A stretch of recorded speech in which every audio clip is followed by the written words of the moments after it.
SIDEBOOB Cinema is a retrospective movie show for adults only. Educational, satirical, transgressive. It's just entertainment and we're not out to offend, but at the end of the day, Frank Zappa said it best. You either get it or you don't. Roll the tape.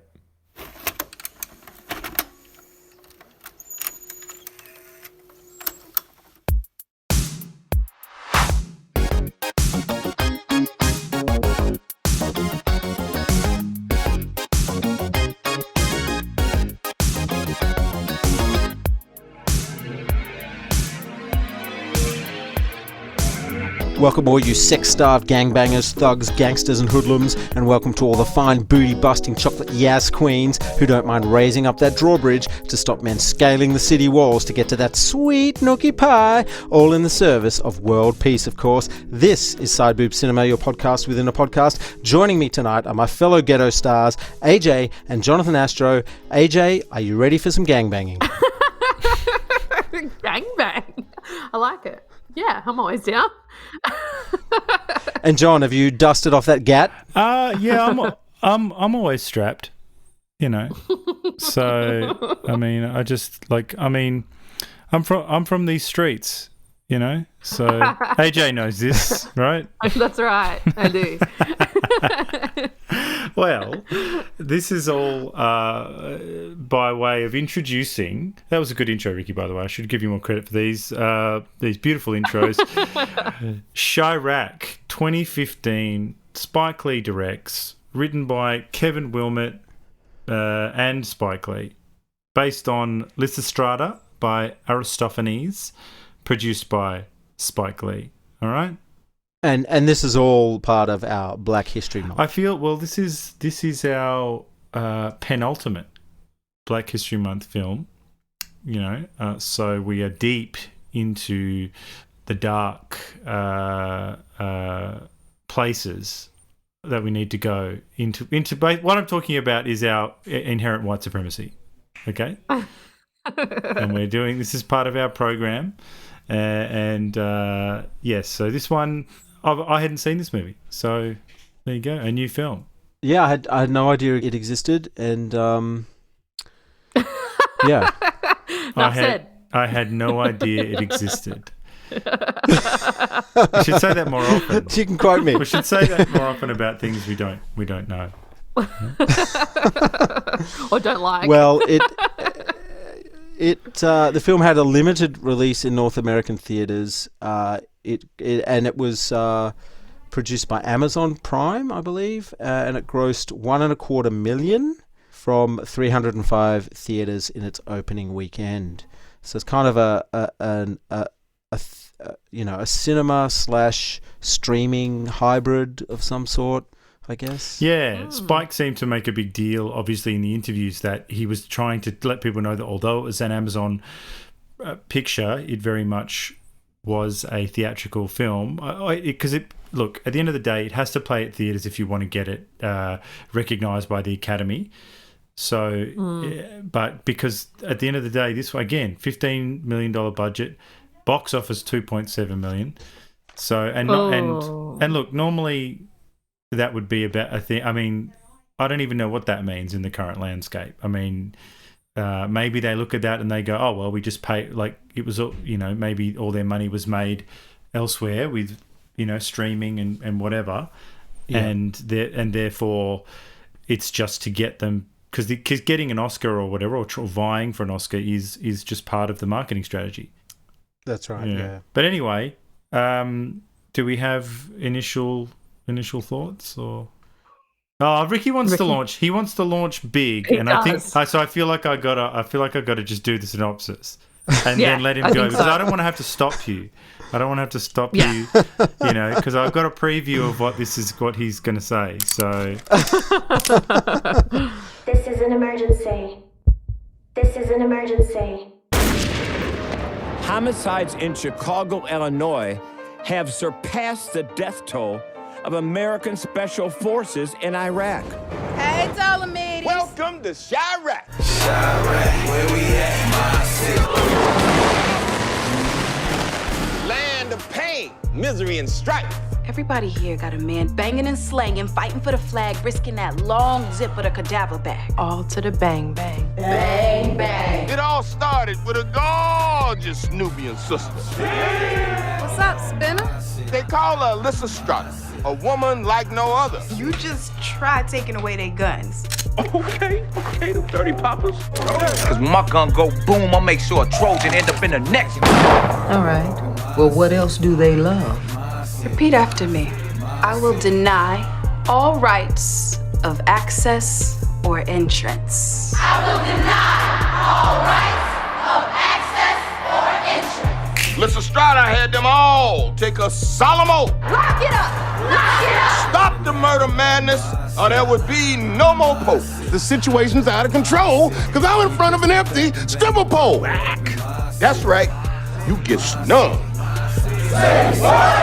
Oh, snap! We gon' make sure these fools put down these guns. Police signs every day, people dying every day, mama's crying every day, father's trying every day, trying to get my head straight. It's the city of Chi-Raq, and get your bed made. Do you want justice? Please pray for my city. Too much hate in my city. Too many heartaches in my city. But I got faith in my city. This Chi-Raq and I love that. You can't take away from my city. Some can't relate to my city. They die every day in my city. Yeah. It could be you next time. Story of fact. Can't shoot so babies get whacked. Side is in Chi-Raq. And y'all mad cause I don't call it Chicago. But I don't live in no Chicago. Boy, I live in Chi-Raq. Peace! This is an emergency. All right, hit me with that synopsis and then I can get my rant. All right. So, set in Chicago, nicknamed Chi-Raq, the film follows a gang war between the Spartans and the Trojans. The Spartans are led by a popular rapper called Demetrius, also nicknamed Chi-Raq, played by Nick Cannon, whereas the Trojans are led by the one-eyed OG called Cyclops, played by Wesley Snipes. Demetrius's girl, Lysistrata, is fed up with the constant violence in the community, particularly one episode which sees a little girl called Patty killed by a stray bullet. After an attempt on Demetrius's life, Lysistrata moves in with Miss Helen Worthy, played by Angela Bassett. Love to see her again. I miss her. I miss Angela. I don't know where she's been. And Miss Helen tells the girl all about an activist named Lima Bowie, who decided to start a sex strike during the Second Liberian Civil War in a bid to get the warring sides to cease violence. So with this idea, Lysistrata embraces the notion of a sex strike and presents her plan to the lovers and side pieces of the Trojans and Spartans. The plea is simple: no peace, no pussy. All right? Don't titter at the word pussy, AJ. We're in for a long night if that's the case. Okay.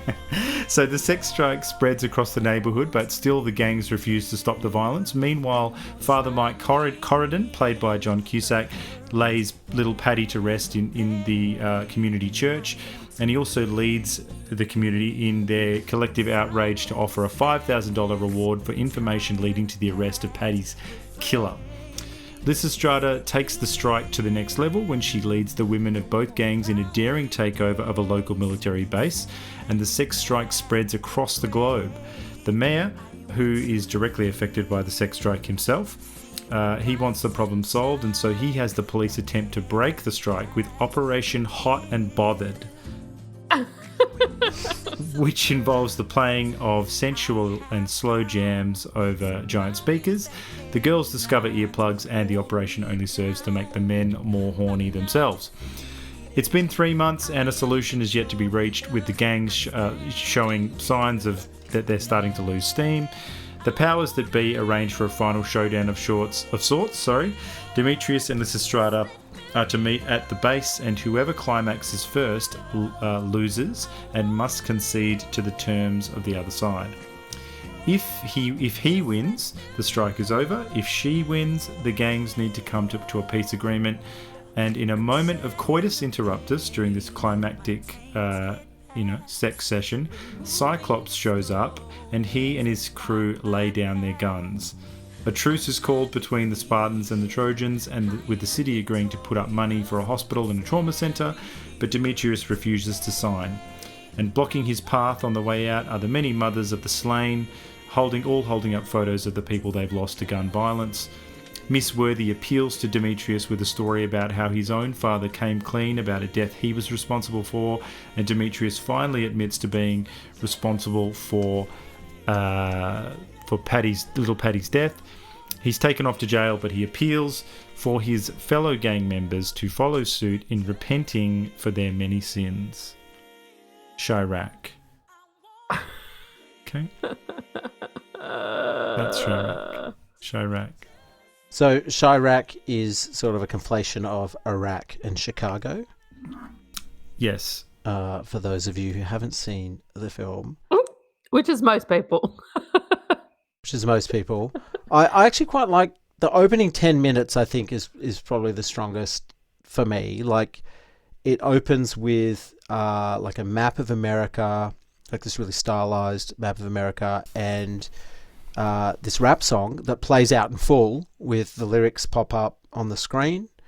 And then you get these stats, which I'll read out. 2001 to the present day, you had 2,349 American deaths in the Afghanistan war. 2003 to 2011, you had 4,424 American deaths in the Iraq war. Then from 2001 to 2015, 7,356 murders happened in Chicago. So that was I thought that was all quite powerful. And after that opening, I was looking forward to a gritty as fuck urban tragedy. But it's not exactly what did you get? What did you get? All right, are you ready? Ready for the wrath. This film is overly long, cartoonish, oppressively preachy, especially since it's essentially made all of its key points in the first 15 minutes. It lacks the ambiguities and layers that, we've loved from other Spike films. It's overly simplistic. Guns are bad, okay. Violence is bad, okay. Men take life, women give life. If you take away the guns, the violence will stop. It strangely doesn't address the war on drugs at all. Like, there's no mention of drugs. I would assume that drugs go hand in hand with gun violence, but, I don't live in Chicago. But the sting for me was at the end of the film, magically someone, presumably the mayor of Chicago, clicks his fingers and gives everyone a job and somehow builds all these hospitals and community centers. And, what the fuck are these jobs? Are they, all these gang members? Are they garbage men now? Bus drivers, cleaners, baristas, healthcare workers, teachers? Where did all the money come from? And the film has this childish view of how to fix the problems faced by some of these urban communities. And if Spike is poking fun at these simplistic solutions, then I don't think he's done a very good job, because it's Greta Thunberg level preaching. And you know what? I didn't laugh once. Three words for you, Ricky. Black Lives Matter. I just think this was such a missed opportunity. The subject matter is so massive. Like, this could be like a Malcolm X sort of deal here. This could be something huge and really inspiring, but it's a bit silly. It's just silly, And John, you might combat a lot of my criticisms here, but the rhyming really pissed me off. Like, should we tell people that it's rhyming? It's rhyming in this movie. Like rhyming couplets, basically. I think if this film was like 100% serious and didn't have gang leaders with glittered eye patches or women pledging their allegiance to the No Sex Until Peace initiative whilst doing sassy twerking and synchronized dance moves, I think it might have worked. You think of Baz Luhrmann's Romeo and Juliet. I mean, that's the original text. That's, all in verse or and rhyming and stuff, but it's like a serious movie, you know what I mean? Like, and it's stylized, but it's serious. But this is just like, there's so much just silliness in here, AJ, help me, John. AJ, what do you reckon? What do you reckon, AJ? What do you reckon? I agree with a lot of that. It could have been, it missed the mark. I get what he was trying to do. It really missed the mark. Back to the opening, like, I think the club shooting was very realistic, and I love how the text messages pop up next to the dead bodies. You see texts like, you dead, N-word, I gotcha, you whacked, you gone. But again, in that same scene, you've got, so Chi-Raq's performing his act in this club, and everyone is doing these synchronized dance moves like it's the Macarena or something, you know, like it'd just be way cooler if they were just like bopping just around, busting out their own moves and just digging the vibe Yeah, where and whatever. it started and where it ended were, completely fell away. You didn't really get to know him at all. Chi-Raq. Like what, he's just broody and just like it wasn't Eminem vibes at the end where he's rapping, was it? Like I wasn't on his side when he came clean. Like I was just like, oh yeah, okay. I'm glad. But also you don't know what the beef is between these two. Yeah, but that's the point. You don't know. What is the beef? Like the Bloods and the Crips. But what is the beef? Well, yeah. But that would make for a more interesting movie if those gangs had a bit more depth to them, apart from the fact that they wear, you know, one side wears purple, one side wears orange, and they like to kill each other. That, you know, the point? Yeah. Well, like I guess so. if you hang the wrong hanky out of your pants and walk into the wrong neighborhood, can't you get killed? It's dumb. I think Spike thinks it's dumb. That is dumb, but can't you make that point in a cool way though, and have some characters with a bit of depth? You know, I mean, you could have both. Yeah, look, it's a troubling movie. It's a difficult movie, and I mean, you got to put it in context as well. Like, he must have done 20 movies or something. So this is he's a veteran and an older guy now as well. He's not a young man anymore. So there is a point where you've got to, you know, we've spoken about this a little bit before, but we've got to sort of go, well, he's an old guy, and he's this is very much he's like The Tempest, which is a late Shakespeare play. So it's got a different feel. I mean, and there's weird stuff as well. It's made for Amazon. Amazon's weird. It's not like making a movie for Warner Brothers, or it just seems like there's no infrastructure. They seem like these independent movies. There's a lot of the whole thing's strange. But he had this movie ready to go, the script ready to go, and he shopped it around. Yes. And the only people that said yes to it was Amazon. Yeah. Well, look, I mean, at the end of I suppose just keeping it macro, my feeling, I suppose it caught me at the right time. I agree with a lot of the stuff you're saying, and if something like this catches you, at the wrong moment, I could see why you would just go, I hate every moment of this. But but I understand what you mean too. Yeah, this just caught me at the right moment. And I guess why I have to love it on some level is because, you know, I can't walk around. The things that I hate about all the dumb movies of today, all the mainstream stuff, is just how unimaginative, unplayful, unexperimental they are. So you watch a movie like any of these Marvel movies, and although there's a lot of craft involved, and I don't deny the craft, so people need to get that straight, they're so literal. Like, they never play with the form. They never play with cinema. They never turn in on themselves, do postmodern things or do theatrical things or do weird stuff. And Spike has always done that. Some of it comes off, some of it doesn't. And I think this movie's a perfect example where there's scenes where I just go, oh man, this is clicking. And then there was a lot of stuff where I was like, oh man. But I put that down to a lot of different things. I just think a lot of the performers, God bless them, the younger ones weren't up to it. They're really shown up by, because Sam Jackson plays Dolomides, or, you know, which is a brilliant take on the word on Dolomite, and he plays this sort of the Greek narrator of the story. And I was just thinking when I was watching him, I was like, man, Sam Jackson is fucking amazing. He is electric. You could watch him say anything, and he is powerful and magnetic, and he is just like and think about it, he was a second stringer on Jungle Fever. You know what I mean? Like, he was in the background, and he was just in Jungle Fever. And in a movie like this, he's so much of a towering figure that he's a perfect example of, I'm like, oh man, I wish young Denzel was in this. You know? And Angela Bassett was really good too. And I was like, oh man, I wish there was a young Angela Bassett in this. So I think it sort of comes across as, like, the main chick, although she is hot, she's weak, you know. She just doesn't have it. And Nick Cannon, I thought, was surprisingly good. He's gotten a bit of heat for being not street enough or whatever. Yeah, that's right. Because I'm because I don't know anything about that, I'm like, oh, well, like, he's fine, you know? So I don't know. Yeah, I just think overall I loved how experimental it was. I loved how theatrical it was and how risky and bold it was, because it was all the things they wouldn't let you do on a Marvel movie. But I don't know. Yeah, there's a lot that pissed me off. Like, I'm trying to think about, like, there were times when I was like, oh yeah, this is silly. But then again, I don't know. Like, do you just think it came across as childish or something? I think so. I think maybe if you had the same sort of setup, but it not be about gangs in Chicago or something, and not have that opening that's just so I don't know, what's the word for it?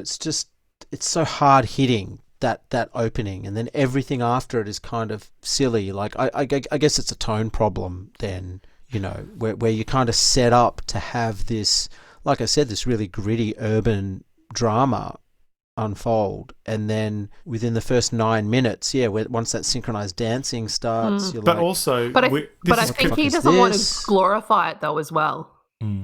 I think he didn't want to kind of glorify that lifestyle, and then people. But we've also coming up, like, The Wire is completed by this point. So by 2015, the entire series of The Wire. So we've got that, and I kept on thinking about that. Yeah, and so he wanted to do something that was, and I think it's all there. I really appreciated the story because, you know, he treated us with enough respect that all of it was in there. Like, I just wrote it down. I was like, okay, so we start with Dolomides. He's Chi-Raq, like, you know, hero to young guys and girls. His kind of cool hip hop swagger and music lures the young in, and the girls are all part of it. They're all dancing in unison, which means that they are all loving what he's laying down and glorifying the violence. And then we've got the victims. We've got you know, Patty, the girl, which has happened a lot, you know, more and more in recent years of stray bullets killing kids. So there's Patty is one of the victims, but then we also have the wounded gangsters. Who get there to say their piece, because they're like totally, I don't know, shunned usually. Then we've got the church with John Cusack playing a priest that's based on a real Catholic priest, because part of you was going, why is there one white boy in this movie? Yes, yeah. And why is it John Cusack? And so he's in the church and he's pushing for material change, and all those things that happen at the end are the real things that those communities want. They want hospitals, they want a trauma center, they want mental health stuff, they want stuff to deal with the drugs, which is what the mental health thing is. Like, that wasn't mentioned in the movie as you say, but if you're talking about wanting to open up a mental health center or whatever, that's to address the drugs, you know what I mean, like, in part. And then you've got the city, and the mayor. Then this is one part that I thought, you know, but maybe because it's 2015, I reckon they've had a mix of, well, actually, I don't know, maybe they've always been white mayors, but it would have been more brilliant if it was done now, because Lori Lightfoot, who's black, is the mayor of Chicago. And I think that makes it more complex, because she comes across as a total clown when you hear her talk, and just like a total monster, and unrepentant, and thinks the city's doing great, you know. So then you've got the life insurance guy who comes around, which is another part of the story. Oh, that was. And then you've got we find out the young Demetrius, you know, when he was a kid, he walked in on his mum and dad, which is very Oedipal, walking in on his mum and a guy, not his dad, having sex, and that's very Freudian. And but then it's that guy that sort of inducts him into the thug life, you know, broken home, you know, and then the cycle begins. So I don't know, I thought it was all there, but it was just weirdly told. But you hated it. Just to go back to, well, yeah, I didn't like it at all, to be honest. Which is a shame, because you know, I think we may have only done one other film on this show that I really hated. So what was that? Oh, it wasn't the Beach Girls. You liked that? No, it wasn't that. It wasn't Hard Bodies. No. Wake up! Hey, Dolomides. Welcome to Chi-Raq, the land of pain, misery, and strife. Folks, out when the city been filleted with a king-size butcher knife. Like a monster from outer space, the great state of Illinois has been hit by a murderous big-ass killer roid. And that's real shit. Well, the big money maker is the black suit undertaker, but don't pity our pain. Might ain't always right, ain't you heard? And this coming from a natural man. Baby, you come face to face with the super bad Mr. Dolomedes. My black ass was on the first box of Wheaties. I was raised up in a pail of rusted nails. Ran buck naked through golf ball size hail. Was weaned on Thunderbird from my mama's titty. Kicked ass from coast to coast till both shoe toes was shitty. Chewed up electric lines and pissed out lightning bolts. Hit Godzilla so hard it gave Michael's daddy a joke. Sank the Titanic with a frozen turd. Then won 10 Grammys and didn't sing or rap one goddamn motherfucking word. Now I told you about the signifying monkey and rapped about shine. But this here tale of two cities is one of a kind. But just back to Samuel Jackson, like you say, he's electric, but I kind of want him to do something different. Like he's sort of just fallen into this role of doing what he does here, which is just like a lot of fast talking, smooth talking stuff. Like I'd like to see him do a role where, I don't know, he doesn't talk, like, you know, a bit like Jungle Fever. Like, I mean, I know he talks in Jungle Fever, but he's not doing Samuel L. Jackson. And now he just does. They write the script and they just, you know, probably just says, Samuel, just do your thing. Do whatever you want. There you go. So you want him like Ryan Gosling in Drive, just acting, not talking so much. Well, I just want to see him do something different because I know he can do other stuff, you know. Well, there's a movie that probably the last good movie I saw him in, which I think we should watch as one of our cyber movies, a movie called Black Snake Moan, which it's him and Christina Ricci. It's perfect for side boob. Impossible to explain, and that is him doing acting where I'm like, I haven't seen you do this in a long time. So, but I know exactly what you mean. He is just doing his shtick here, but the bottom line is his shtick is better than the best thing that these young punks can turn out. Yeah. That's the shame of it. I want him to do proper acting too, but he's old and a parody of himself, like Al Pacino. Like what? Like, who are you even talking to when you talk to these guys? Yeah. They just probably talk about themselves in the third person and stuff, you know? I hope so. He'd be like Sam Jackson doesn't like that, you know? Fuck, I'd love that. That'd be amazing. Well, I wanted to know where the scene was where a woman who's broken the vow of chastity gets like lynched by the other women or is forced to get her head shaved, like the girls in Holland who slept with Nazi officers. You know, or the scene where Chi-Raq doesn't give a fuck about the sex strike and just rapes his girlfriend at gunpoint. Like, I mean, because that's... Yeah, I was kind of waiting for a rape. I mean, that's the kind of shit that would actually happen. Yes. You know. Yep. I think you've hit on a very valid criticism. It lacked teeth. And all of those things you just said, like if Michael Haneke did it, or I don't know, actually, Spike would have done it. Younger Spike would have done that. Because definitely. he has done, there's some stuff in, like there's a death in Do the Right Thing that just is a total gut punch, you know, and he's done stuff like that, but he just didn't have the ticker for it in 2015. He just didn't. In this film, do you actually see someone get killed at all? I don't think you do. I think they've done that on purpose. Yeah. No, you do. No, you do. You do at the club. You see it at the club. No, those guys survive, and they come and talk to us later. Oh, do they? They do. Yeah, they're both massively injured, but that's it. Oh. Because no, we don't know when gets killed. He did suck the guts out of it, but I feel like maybe that's a money thing. He's like, he's sold it to the money men that it's not going to be a total downer. I don't know. Yeah, it was lacking what Bamboozled had. With the images and stuff like that. Bomb, that was baby, bomb, baby. Makes you get your freak on. Well, that made an appearance on a billboard, which I was pleased to see. But there was also the Bombsicle. So, like the Alco Pops version, which I thought was nice. They had it next to a weave ad, an ad for coloured weaves, and then an ad for like prophylactis horn or something like. That was an ad for condoms. Yes, it's called Tusk, and it had this guy sitting on had this massive tusk between his legs. Yeah, great stuff. That was good. Love it. Yeah, but the other thing I thought is, what is this truce? Like there's no details as to what it is other than we're going to stop killing each other, So I think it should have been more about the guys and less about the girls. Yeah. Do you mean the entire movie or?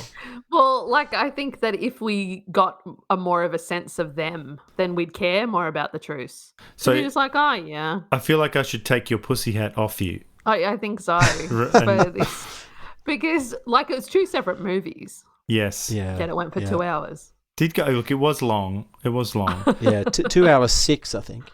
All right. Well, tell me some things you liked, you miserable bastards. Well, the chicks are hot. The sex is hot. Yeah. Sex was hot. Yeah. Very hot. Yeah. I was the scene I think was outstanding. Was the slow jam. I loved that scene. So it's sort of like set up as being I guess a representation of a tear gas bomb or something. So they play a slow jam for the girls over the stereo, and it's a song called "Oh Girl" by the Sheila, and it's a beautiful song, and I think it's an old Motown sort of number, and the girls look super hot. And they're just grinding to it, and the guys are outside doing their thing. I just thought that was outstanding. I was like, oh wow, this is great. No, because the thing is, all of the Disney owned stuff, so Marvel's owned by Disney, anything touched by these corporations, in that is so chaste and so. And there was no titties. It wasn't grotesque. It wasn't like pegging and all this other stuff. No, it was kind of old school. Sexy. Operation Hot and Bothered. We turned them on, they turned themselves in. We'll stick those prick teasers in a federal pen.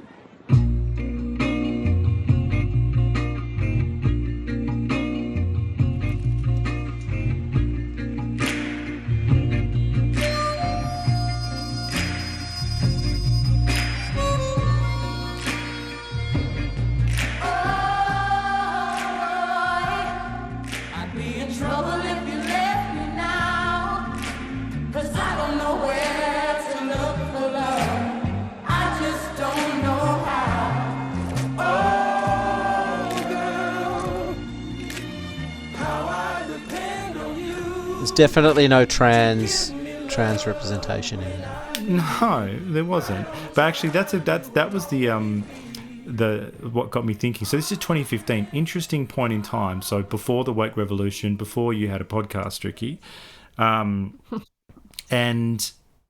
it just got me thinking that Spike gets to, by and large, although there's different threads in this movie, he gets to make single issue movies.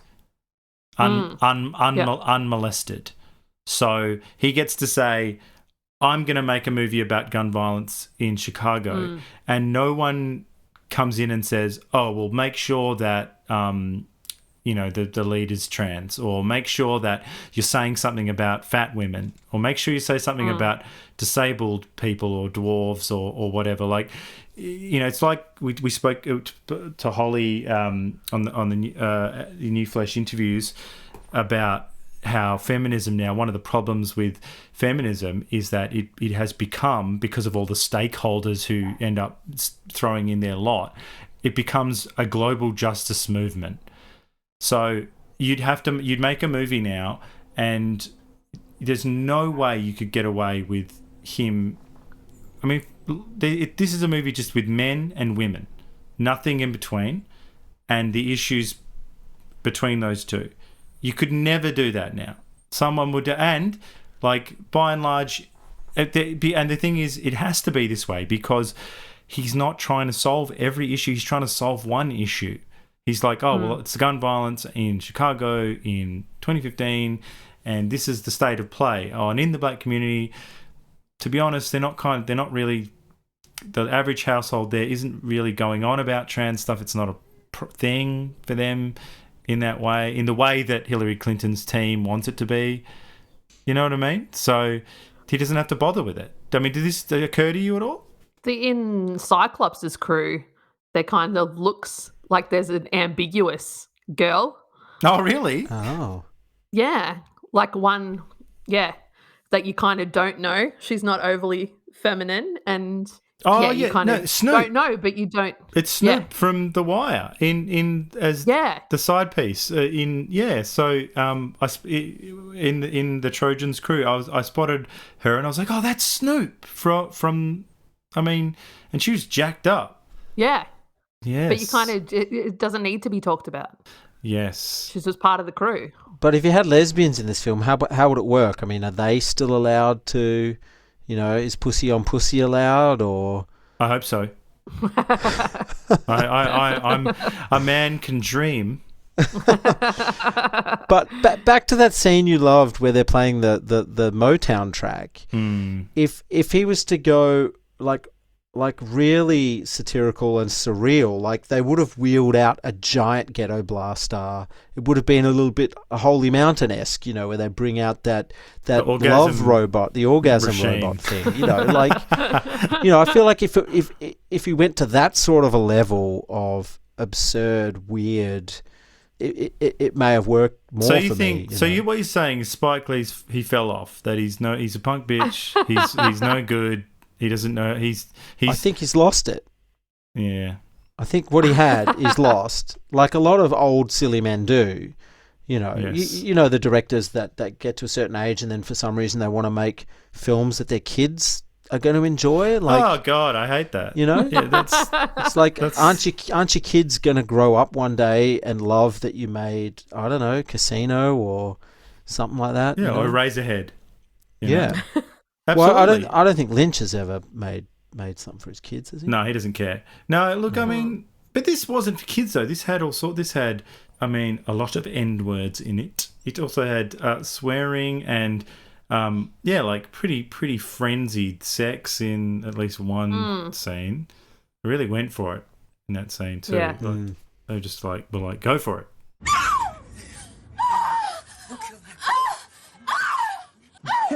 Killing that pussy, huh?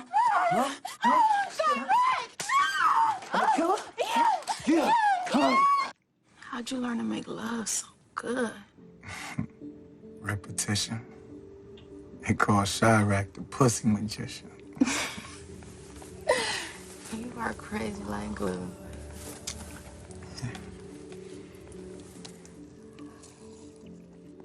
Yeah, it is. It's a weird tone, but then again, satire is weird. So we'll put it in perspective. Did you feel that Bamboozled was a more effective satire and tonally more consistent than this movie? Yes. Yeah. Straight up. Asked and answered. I feel like he knew what he was doing more. Like, I get it that he didn't want to glorify gangs or whatever, but I think that he went too much the other way. You need a little bit of grit. Well, AJ, I got a question. So I really like the soundtrack, but the second track on the soundtrack is an R. Kelly track. Now, look, I was thinking about him a lot during this movie. Is this before? Wasn't he already a monster in 2015? No, it wasn't out yet, I don't think. Because I was thinking that we should have done Trapped in the Closet and watched all 48 parts. 48 parts? Is this You've got YouTube a doco about him? No, it's just this little... He's made multiple episodes of this series, and it's the funniest shit I've ever seen. Oh, wow. Okay, well, Yeah. I'll check I'll it send out. you the link. R. Kelly, Trapped in the Closet. I think it's Trapped in the Closet, yeah. Okay, all right. But it's Is he in jail, hilarious. though? Yeah, he's in jail, and he just got another 20 years whacked on for child So porn, when I did he think. make this? Before he got sent to the big house? Yeah. Oh. I just another little thing. I object. They do one of these scenes. They do all these scenes from around the world. I really object to the Aussie one. No peace, no pussy. No peace, no pussy. And I'm like, oh, for goodness sakes, don't pander to me like that. Having said that, I do. Where was the Saudi Arabian chicks? Well, chanting, the Pakistani one was them saying. The Pakistani one was them saying like no loving or something, and I'm like, oh, okay, same thing, I guess. Yeah. That's the thing, this word pussy being said like over and over again. Are we all thinking about the same thing? Pussy, pussy, pussy. I'm just like it's become a word that, look, get your pussy hat on, grab her by the pussy, pussy, pussy, pussy power. You know, I just feel like it's a dirty word, isn't it? I want to bring back the old school meaning, you know. My mother-in-law said it the other night. She said, my pussy needs some milk. She's thirsty. No, now you're being my old man. Now you're being my old man. That's my old man. He'd go and he'd say, yeah, he'd just say the pussy like that, and like you, I don't know. And for goodness sakes, my mother-in-law You're a cat said, lover, John. Bring it back. Yeah, yes, I don't know. I think he might have even said big pussy as well. You know. So, yeah, my mother-in-law said it. She said something, and she just said it was a reference to someone else saying it. She said something like, but the way she said it was obscene. Now we're meant to just, you know, say we're all about it. Creepers, where'd you get those creepers? Creepers, creepers, where'd you get those eyes? All right, well, AJ, it's time, I think, for Keeper or Creeper. Now, we're not going to fuck around tonight. And look, you know, to be honest, I mean, I'm always working for you. You know that. And I do know that. I feel like there wasn't a lot on offer. So I'm focusing all of my efforts on Nick Cannon The as wheelchair Demetrius. The wheelchair guy. Well, the wheelchair guy, you know, he's got street cred, I suppose. Yeah. So Nick Cannon as Demetrius Chi-Raq Dupree. Now, okay, dope MC. You know, it's true. That first track was killer. You know, loved it, love all that. Over 6 feet. That's true. So he's tall. He's tall. All right, because we know that women, they ain't into the short guys. All right. No. Great physique. You know, good physique. Oh yeah, his body was amazing. Yeah, good tattoos. So I don't know. Yeah. I don't know what you think. I think tattoos are different on men. Don't you think, AJ? Say what you think, Ricky. Come on. Yeah, that's right. Don't throw me under the bus. What do you think of tattoos on a woman? No, Ricky? well, You don't like okay. So I think I don't think you should be putting bumper stickers on a Lamborghini. That's what I think. Yeah, I agree. Well, AJ, he's got tattoos. So there you go. Successful entertainer. You know, bit of cash, but he doesn't seem to be. You know, he hasn't gone global or anything, but he's successful. So you'll be comfortable. No. Yeah, I think so. On the verge. He works pretty hard, you know, in the grind. So he likes to wind down with a fatty boom batty blunt and just a bit of lean. Now, Ricky, I know you like to be educated. So lean is a kind of drink. Okay, it's also known as purple drank or scissorp. I think you've got to say it like scissorp. I think you got to say it like that. It's this if you want to make it yourself, okay? It's codeine containing cough syrup, soda, hard candy, and occasionally alcohol and the antihistamine promethazine. Okay, so it's a lot of good stuff in there. I think you know, if you had a hard day, when you kick back, just knock up a bit of that. Was MJ drinking that? I think the milk was that MJ was drinking, prepared by Conrad Murray, was his jizz. I think it was opioids. But anyway, so that's lean. But it doesn't seem to affect his sex drive. So no. But is he a generous lover? I don't know. I'll just have to leave that up to your imagination. I'm getting kind of warped from Nick Cannon in real life. Well, and how he's spread his seed. I was going to say, if there is any crossover, we're talking virile, fertile ground. Is he the guy that's got kids with like 5 different chicks? Oh yeah, he has. Yes, 11 children. Yeah, 11. Yeah. Whoa. And like a month apart. Of them. That's some Genghis Khan shit there. That is Genghis Khan. Yeah, you're right. That is, he gets it. He gets it.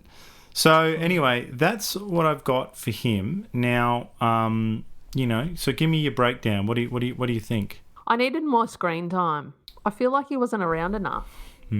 I needed less brooding, and just more just more thug. Okay. Do you think he could have? Do you think he could have rapped a bit more as well? Like you only sort of see him do that once. Yeah, that's what I mean. Like it was no. Okay, 8 well, Mile. let me, no, but look, don't throw him out just yet. Okay, so it's all about, what a man says, what a man says to you. So what about this? What about, he says something to the effect of, you ready for daddy to smash that cake? I got that long D. I know your ass can't wait. Freaky deaky all up in that butt. Come on, girl, let's bust this nut. Yeah, poetry, just beautiful. It's exactly what I want Frank to say on a Wednesday night. Imagine Frank saying, "You ready for Daddy to smash?" You should write that down and make him say it. Smash. Just put it in front of him and go read it now. Poor Frank. So anyway, that's what I got. What do you think? Look, he's a fine looking man. He's very good looking. Just ask his baby mamas, Yeah. And they don't even give a fuck, I don't think. They're just still like, we'll just have him, sire. Just love it. So that's a keeper. Look, I think he is a keeper. Hey, amazing. Another keeper. Demetrius Chi-Raq Dupree, you, sir, are a keeper, not a creeper. Thank you very much. That's right. And I might stay with him while he's in jail for a bit. Yeah, that's right. Yeah. You'll be one of those chicks that... the dance in front of the windows, maybe? Yeah. Well, that's what 50 says in 21 Questions. He says, you're going to be there. You're going to be there if I go up for a bit. I think they call it, Ricky. Yeah, and he was fucked up about killing that kid. So, yeah. That's great. We got another keeper. I love it. You like fat guys and dope MCs. Yes. This is a profile. The ultimate description of Frank. Can we find a fat dope MC? Come on, who's a fat dope MC? There must be one. No, but they always die. Like Big Pun. Anyway, that's Keeper Gripper. Great stuff. Wonderful. Where'd you get them? Won't you put me wine? Don't you die, man. Pay to advertise. Tell them about me. Where did you get the line? All right, here's some trivia. This is the first original film to be released by Amazon Studios. John Cusack's character is based on a real character, a real priest, a Roman Catholic priest of the Archdiocese of Chicago, who's also a social activist. City residents and city council members requested that Spike Lee change the name of the film, which they thought would hurt the city's image. What a bunch of pussies. True. And threatened to withhold the tax credits that the filmmaker would have received from the city. Lee later called Chicago Mayor Rahm Emanuel a bully and several Chicago aldermen bootlickers for their criticisms. But what do they want? I mean, he could have called it Chicago, you know? Yeah. Well, it's left-on-left violence and stupid and childish. Do you know what I mean? Like, nobody saw this movie, for starters. Like, so shut up. It's only going to be reviewed by a podcast in Australia called SIDEBOOB Cinema. 7 years from now is what someone should have said. All right. And although SIDEBOOB Cinema will save cinema, it will. No one saw this movie. They need to calm down and. Imagine getting up and saying, although this is a hard-hitting film and a tough thing, we don't censor art and it's just a piece of art, and go and do something else. Rapper Kanye West was supposed to star in the film but dropped out, possibly due to scheduling conflicts. So you could have been going keeper on Kanye. I definitely would have said keeper on Kanye. I love Kanye. I know, and which makes his anti-Semitism the biggest kink you have. Like because you go, I'm not anti-Semitic, but I love a guy. She just gets me so hot, and he's anti-Semitic. cut the No. cut it. I get it. No, I mean about me saying that I like him. Because we talk about this all the time, about why those evil Nazi chicks are so hot, you know? Yeah. It doesn't make... It's terrible. They're terrible people, but they're hot. And I hate that. We should do some Nazi exploitation films. Yeah, it's on the menu. Don't worry. Yeah. My last piece of trivia here. It was discovered that the music supervisor Thomas DJ Sluggo Kendricks was charging artists a submission fee in order to have their music considered for the soundtrack. This information was taken to the film's production team, and Kendricks was fired. It's crazy. They even had the email. They had like a couple of the people who asked to submit forwarded the email, and it was like, yeah, he wanted like $300 or $500 depending on where you wanted what you were asking for. And I mean, there was no guarantee, so he was just getting the money off you. And then he read this his apology in that article. He's totally. He's finished, and he's just doing whatever he can to save the furniture. He's just saying, "Oh, I'm so sorry. I made a mistake." It's like, you are a total scumbag, you know. Yeah. Like, yeah, and he's totally fucked his career. Like, I mean, to be a music supervisor on a pretty big film with a big director. I mean, which you've just bagged out for fucking 40 minutes. Well, Spike's finished anyway. You're better off without him, Kendricks. You know, it's not like it was Black Panther. It's time for the Me Too. Yeah, okay, let's do it. If I was you, I'd wanna be me too. I'd wanna be me too. I'd wanna be me too. Heavens to Bechdel, you know what time it is. It's the Bechdel test, which is an informal way to evaluate bias against women in films and other media. We encourage all of you to, whenever you watch a show or a movie, you must apply this test, okay? And if it fails the test, I don't know, punch the TV or write a letter or something, okay? So the test is basically, a work is said to pass the Bechdel test if, one, it has two named women who talk to each other about something other than a man. So if they're not women talking to each other about other people, something other man, it's shit. Okay? Goodfellas is shit. Don't you dare say that. Dances with Wolves, dances with the patriarchy is what I'm saying.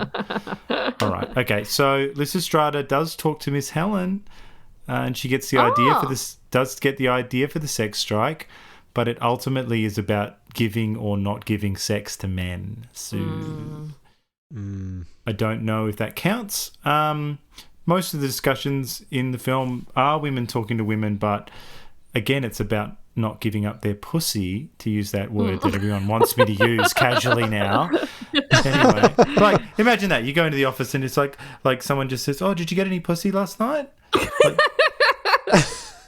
that's where we're headed. It's normalising. And you go, "Oh, I don't know. Oh, your wife didn't give up her pussy. Why not?" Because there's a sex strike on. You know? So, anyway. No peace, no pussy. No peace, no pussy. You know? Oh, no, actually, I know we're getting off track here, but my wife and I met a girl in the creative circles recently, and she said of like a story or a script, she's like, "Oh, wow, that chick really loves the puss." She shortened it to the puss. That's a very Australian thing to do. I mean, she was definitely a vulgar woman. So, all right. Anyway, this fucking movie fails. All right, it fails the Bechdel test. There's no women talking about startups or whatever it is women talk about, like when I'm not around. You know. Okay, so the charges tonight on the Me Too meter. It is worth mentioning, as it is World Pride in Sydney, and we've just had the Mardi Gras that our Prime Minister attended, that Chi-Raq leaves a lot to be desired in terms of inclusion. There was no mention of gay, lesbian, bisexual people, and most importantly, trans folks. Okay? Spike Lee has essentially erased these people from existence. Here we have a movie about a sex strike, and yet there is zero mention of the only sex that matters, and that is sex involving pegging, lady dicks, ball gags, and crawling around on all fours like a little doggy with your arse and balls visible to passing children.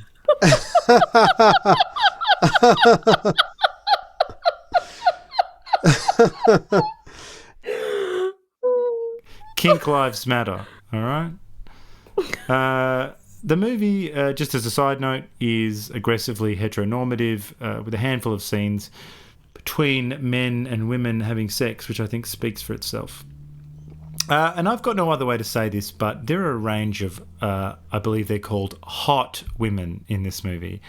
And yes, I know that beauty isn't real and that being fat is healthy and it's gorgeous and that albino models with no legs are probably the hottest kind of models.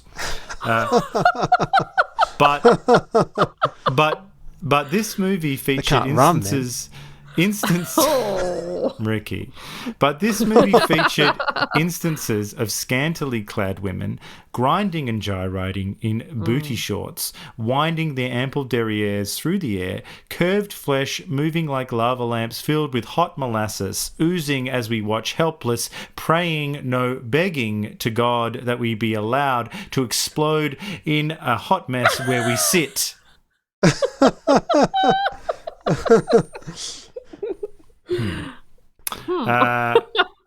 And I must commend this movie for featuring several BLM signs because, as we know, if there is one thing that the Black Lives Matter Global Network Foundation, started by LGBT Marxists, believe in, it is a movie about heterosexual families in the black community. Okay? The women who started this movement deserve every one of the fat mansions that they have acquired, and we should all be grateful for all the work they did. Thank you, ladies. You're the best. Now, I feel like I'm just going to end with this line, which I think sums up the movie from Chi-Raq. He says, at one point, I'm a killer, killing that pussy, huh? I believe it is mid-coitus that he keeps repeating that. I'm killing that pussy. So, there you go. Anyway, what did you guys pick up anything else? Well, I think overall, isn't it saying that the only power women have is their pussy? So is that positive or negative? Well, I feel like it's 2023. That is a great question, because there is a strain of feminism that says that the pussy and is empowering, and anything you do with it is empowering, and make an OnlyFans and whatever. But then I guess there's other strains which say that this is exploitation, that you're making it's not about choice. It's about making the right choices, and you ladies are just shock troops of the patriarchy, and you don't really want to get your ass out and have all the men look at it, which I don't know. I don't know what the deal is there. So, what about the church stuff? The church, well, the left again is largely silent on anything good that religion or churches can do, which is fascinating, the selective way in which they just go, because there's a bravura scene. I think it goes for about 16 minutes of John Cusack giving a monologue or a eulogy in real time. And it's actually quite good. There you go. A great scene, a very memorable scene. And again, this is there's a divorce between the modern Democratic Party in America and actual black communities by my lights. You know what I mean? Like, they don't seem to understand the social conservatism, I think, that I'm led to believe is in the average black household, and the fact that a lot of seemingly religion is quite popular in those communities as well, and that those churches do play a very important role. So I don't know. Whereas in New York and LA, they'd just be saying, "Oh, like here we go again. You're just trying to keep trans people out of existing or whatever to the church." And you go, "Well, I don't know." So it'd be a mark against it, I suppose, that there's a church in an element, probably. Yeah. When the sky turned dark and the sun refused to shine and the earth began to quake, and they laid Jesus' lifeless body at the arms of Mother Mary. And I don't need to go back to biblical times. It didn't look good in a Birmingham church when 4 little girls were blown apart by hell. It didn't look good when Medgar was laying bleeding to death in his driveway. It didn't look good when Malcolm was shot down on the Audubon stage. And it didn't look good when Martin Luther King stood on the balcony of the Lorraine Motel outside room 306 and a 603 was taken from us. And no, it doesn't look good. Now when Patty was lost on a busy street with folks going to work and school, with cars passing by, how is it possible? How is it possible that not one witness has come forward? I don't think it would be 10. It's not a full 10. No. Because I think if there were some of those gritty elements that I called for early on, like, you know, the... So you get a 10. I get a 10 for wanting to have a rape the movie by in your gunpoint. brain. Yeah. That's right. Yeah. So the movie, this probably does get around a, you know... I feel like it's a tricky one because at what point... I mean, some people think WAP is, and you know, empowering. They think that just because of all the disgusting things that men have said in hip hop and misogynistic things they've said, that if women do it too, that's oh, the war is won. Yeah. And you go, is it? And if 4 guys write the song and you sing it. Yeah, that's right. And then you win the Grammy. Yes. And then, you know, it's a mess. It's a total mess. So I think the movie's high, but then again, I don't know. I feel like a leftist person might go, they might be so blinded by their white guilt that they might just give the whole movie a pass. Maybe they just say, oh, it's all fine. It's all fine. Yeah. It's a 0. Maybe they wouldn't arc up about there being no trans representation or, you know, homosexuality. Because I hate to do whataboutism, but, you know, yeah, if this wasn't a African American centered movie and you had the same scenes, it would be like that scene that I love would be, I think we've that would be a total outrage. Yeah, you know what I mean. Like that would just be, you know, fat white booty, you know, and people would just go, this. People would say this is a hot, horny outrage. Yeah, I think the left would give this a big pass just because it's, you know, an African American centered story. Yeah, so, which is a shame because I think they're talking down to Spike now. I think, you know, because I really liked this movie. So yeah, I don't know. I think it probably would be pretty low. I'm going to give it a low rating, sub 5. Okay. Yeah, I was going to give it 5. Yeah. All right. Well. All right, so it's 5. But Ricky gets a 10. But Ricky gets a 10. Okay. Yeah. Ricky as a person gets a 10, and this movie gets under 5.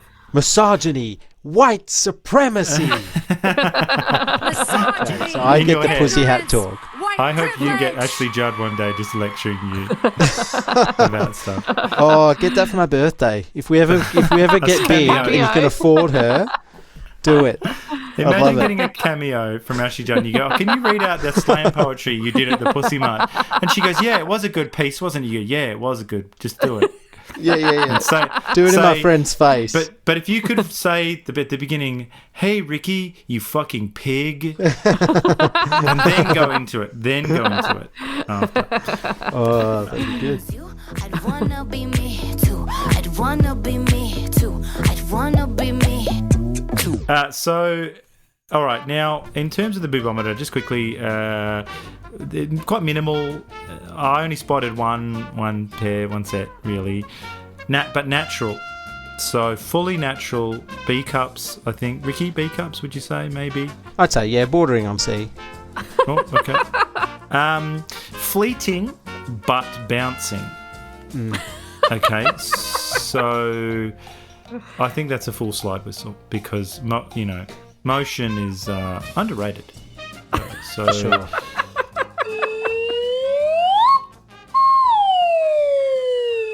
Anyway, that's it for that this week. All right, I have two reviews here. One that's really interesting, actually, which I'll read second. So I'll start with the positive review from Mark Hughes of Forbes, who loved it. He called it the year's most relevant film, and goes on to say, the complexity of Lee's vision for the film is found in how it mixes so many elements of the old comedy and Greek theatre with such modern historical context and familiar settings. We get the choruses of old men and women as activists on the front lines of the social debate, exactly as we might expect to see them for any number of issues. That the themes of the original play are still relevant speaks a great deal to the themes about what it means to be a man and to be a woman, and the role of guns, violence, and parental grief feed perfectly into the original narrative.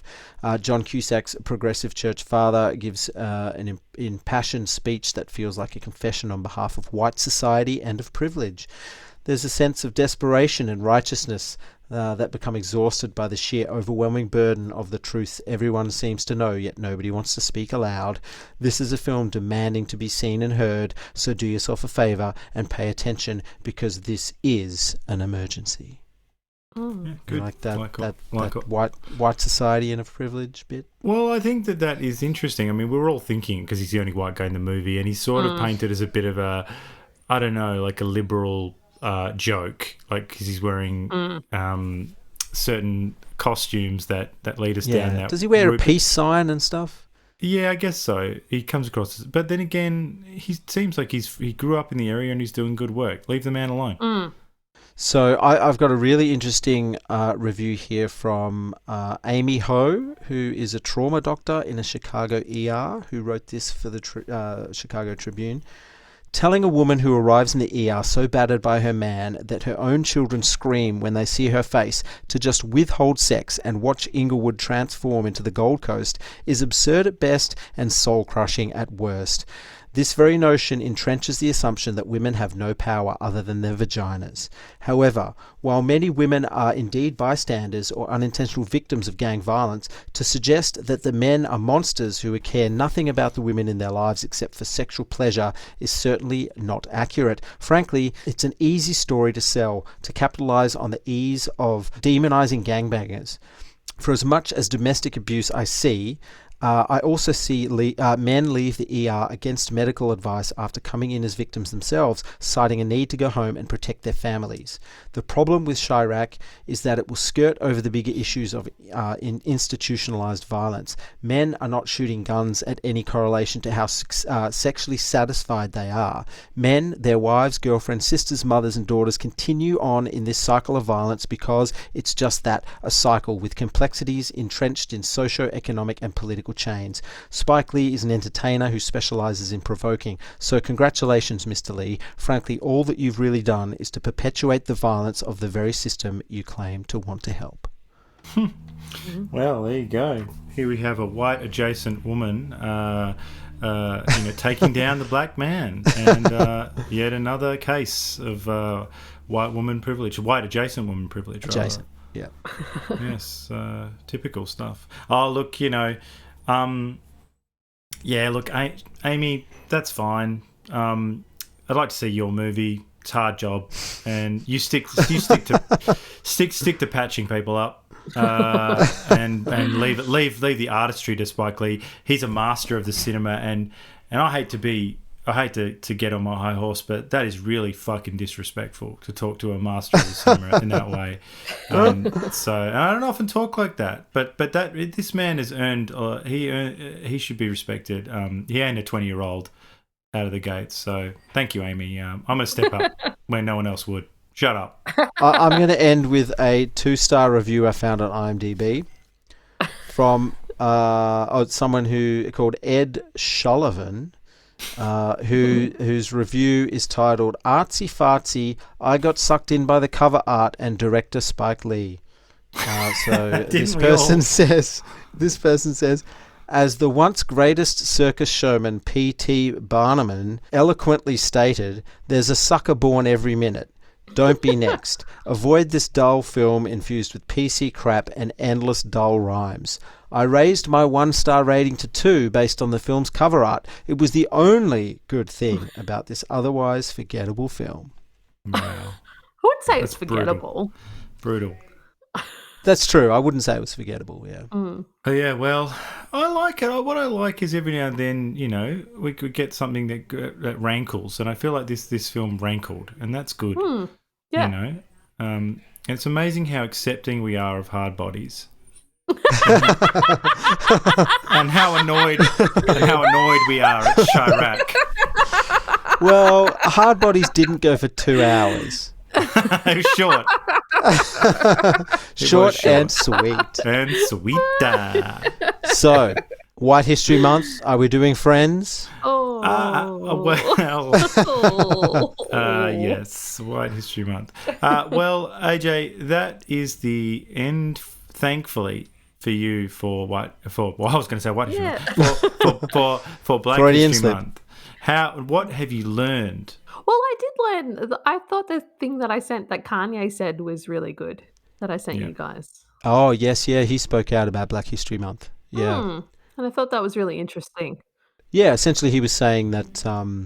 Wasn't he saying that they're very selective as to what Black history they put forward? Yeah. Yeah, I thought it was an interesting point of view. My dad was a Black Panther, but, when Disney makes Black Panther, now when you look it up, you don't see my dad protecting his neighborhood. You see this character that's made for Black people to idolize that was designed by a white person and put out by a white company. So it's controlling the narrative to say, we're going to show you Harriet Tubman, we're not going to show you Nat Turner. And they do it every chance they get. Maleficent, they called her race of people the Moors. And the Moors are, and I just saw it again. I was just like, yo, if you erase our history, most Black people, we think we came from slaves. We don't know our bloodline. And we're given Black History Month and we take that like it's some gift to us. No, it's a programming to us. Because also what they show in Black History Month is us getting hosed down, reminding us that we were slaves. Like, what if we had, remember when I cheated on you month? Remember when you first found the text messages? How does that make you feel? It makes you feel depleted and defeated. And the films, what do you make of? What do you feel about Spike now that we've seen 3? Yeah, it was good. I don't know if I liked the one that he wrote, that he didn't write. Girl 6. Girl 6. Like, you can tell what's a Spike Lee movie now, I think, and I can tell the dialogue. But I really liked Bamboozled. Great. Yeah, it was good. Yep. It was good. I've learnt a lot, actually. That's good. Yep. Very good. We've got one more to go, and that is White Men Can't Jump next week. Amazing. With Yuri. So we shall... I haven't seen that movie in forever, but I think all of us have seen it a lot of times. Yeah. Yeah, I love that. It was a big hit, wasn't it? Why did we watch it over and over and over again? I'm sad that it's getting remade. It's getting remade? Mm. Oh, yep. no. Oh, yeah. God. No, but like that's the thing. I think that although it wasn't perfect in the 90s, like the 90s race relations in comparison seem much better than now. Like, it's going to be the fact that you could call it White Men Could Jump. Like, I don't know what they're going to call it now. You know? They're just going to call it... White Privilege Can't Jump. White Privilege Can't Jump. It's, you know. I'm excited for you guys. That's going to be a nice way to end. Yeah, it would be good. And then I can fucking take a breath and just go, oh, God, and move, and, you know, and just Black History Month's getting you down. Well, don't get me down. It's just, as I keep saying, it's just like, you know, I mean, we're like that priest in Chi-Raq. We're trying our best, and, you know, we're in there in the trenches, and people just go, you fucking honky, you don't know what you're doing, like, you're just a, you know, you're fronting, and I mean, we're just trying, people, all right? Like, I'm trying real hard to be the shepherd. I think it's the lack of sincerity too that's one of the problems that we have with it too. Yeah, that it's with not the movie. sincere. No, the Black History Month. Well, just in general, yeah. Yeah. No, I agree with that. Like, it's you know, it's lip service and it's not real. Yes, it is. It's bullshit, and it shouldn't. Yeah. If you're going to do it, it should be more hard hitting. Well, it also doesn't celebrate black achievement, really. It only celebrates or highlights, you know, oppression. Yes. Yeah. Well, I can't top that, Ricky.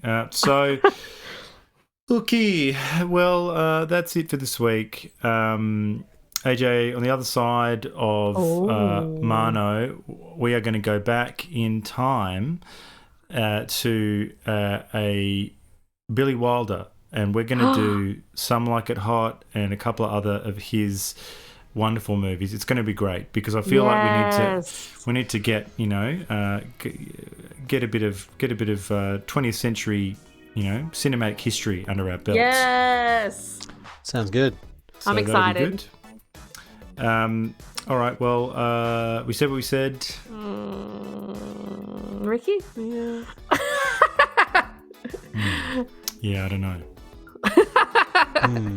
Well, until next time, long live the new flesh, and don't forget, SIDEBOOB Cinema will save cinema. Will save cinema. SIDEBOOB Cinema will save cinema. All right.